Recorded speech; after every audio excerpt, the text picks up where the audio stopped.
கோயில்களை வலம் வரும் எண்ணிக்கையும் அதன் பலன்களும் இந்த பதிவுல விரிவா பார்க்கலாம் வாங்க. கோயிலுக்கு சென்று இறைவனை தரிசித்து வழிபட்ட பிறகு கோயில் பிராகாரத்தில் அல்லது இறைவரின் சந்நிதியில் வலம் வருவது வழக்கம். பெரும்பாலானவர்கள் நேரமில்லை என சொல்லி சாமியை மட்டும் தரிசனம் செய்துவிட்டு வெளியே சென்று விடுவார்கள். ஆனால் கோயிலை வலம் வருவது மிகவும் முக்கியமானதாகும். அப்படி வலம் வரும்போது மனதார இறைவனை நினைத்தபடி வலம் வந்தால் மனதில் உள்ள தீய எண்ணங்கள் நீங்கி இறைவனிடம் இருந்து வெளிப்படும் நேர்மறை ஆற்றலால் நம்முடைய மனது சுத்தமாகும். நேர்மையான ஆற்றல்கள் பெறுவதால் நன்மைகள் அதிகம் நடைபெறும். கோயில்களை வலம் வரும்போது ஒற்றைப்படை எண்ணிக்கையில்தான் வலம் வர வேண்டும். ஒவ்வொரு தெய்வத்தையும் ஒரு குறிப்பிட்ட எண்ணிக்கையில் வலம் வந்து வழிபட வேண்டும் என சொல்லப்படுகிறது. இதற்கு ஏற்றாற்போல் பலன்களும் மாறுபடும். விநாயகர் கோயில் ஒரு முறை வலம் வந்து வழிபட வேண்டும். இதனால் தடைகள் விலகும். முருகர் கோயில் 6 முறை வலம் வர வேண்டும். இதனால் எதிரிகள் தொல்லை நீங்கி ஞானம் பெருகும். அம்மன் கோயில் 5 முறை வலம் வர வேண்டும்.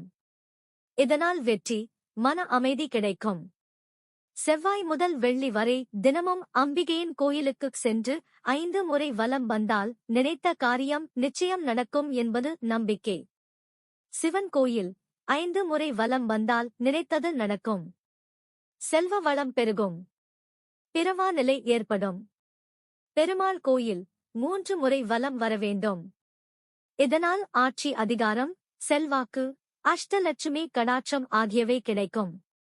நவகிரகங்கள் 9 முறை வலம் வருவதால் ஜாதகத்தில் இருக்கும் குறைகள் நீங்கும்.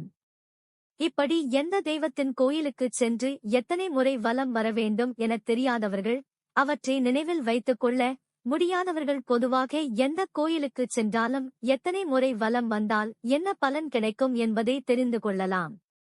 வலம் வரும் எண்ணிக்கையும் பலன்களும் 1 முறை வலம் வந்தால் இறைவனிடம் நெருங்க முடியும். 3 முறை வலம் வந்தால் மனச்சுமை குறையும். 5 முறை வலம் வந்தால் திருப்பங்கள் நிறைவேறும். 7 முறை வலம் வந்தால் காரியத்தில் வெற்றி கிடைக்கும். 9 முறை வலம் வந்தால் எதிரிகள் தொல்லை நீங்கும். 11 முறை வலம் வந்தால் ஆயுள் விருத்தி அடையும். 13 முறை வலம் வந்தால் பிரார்த்தனை நிறைவேறும். 15 முறை வலம் வந்தால் செல்வம் பெருகும். 17 முறை வலம் வந்தால் தானிய வளம் பெருகும். 19 முறை வலம் வந்தால் நோய் தீரும். 21 முறை வலம் வந்தால் கல்வி வளர்ச்சி பெருகும். 27 முறை வலம் வந்தால் குழந்தை பாக்கியம் கிடைக்கும். 108 முறை வலம் வந்தால் சகல நலன்களும் கிடைக்கும். 208 முறை வலம் வந்தால் யாகம் செய்த பலன் கிடைக்கும். வழிபாட்டிற்காக மன தூய்மையுடன் நாம் ஒவ்வொரு முறையும் கோயிலுக்கு வரும்போதும் நம்மை அறியாமல் கோயிலை ஒரு முறை சுற்றி வலம் வருகிறோம். அப்படி கோயிலை சுற்றி வலம் வரும்போது நமக்கு புண்ணியங்கள் வந்து சேர்வதாக ஐதீகம். முக்கியமாக நமது முன்ஜன்ம பாவங்கள் ஒவ்வொன்றாக விலகி நம் பாவத்திலிருந்து முழுவதுமாக விடுபடுகிறோம் என்றும் நமது முன்னோர்கள் சொல்வது உண்டு. தினமும் கோயிலை வலம் வருவதால் எல்லா தெய்வங்களையும் ஒரு சேர வலம் வந்த புண்ணியம் உண்டாகும். பௌர்ணமி, கார்த்திகை, திங்கள், சோமவாரம், வெள்ளி என குறிப்பிட்ட நாளில் வலம் வந்தால் எண்ணிய எண்ணம் விரைவில் நிறைவேறும். உடலும் மனமும் புத்துணர்ச்சியுடன் திகழும். கோயிலுக்குள் செல்லும்போது ஈர ஆடைகளுடன் செல்லக்கூடாது.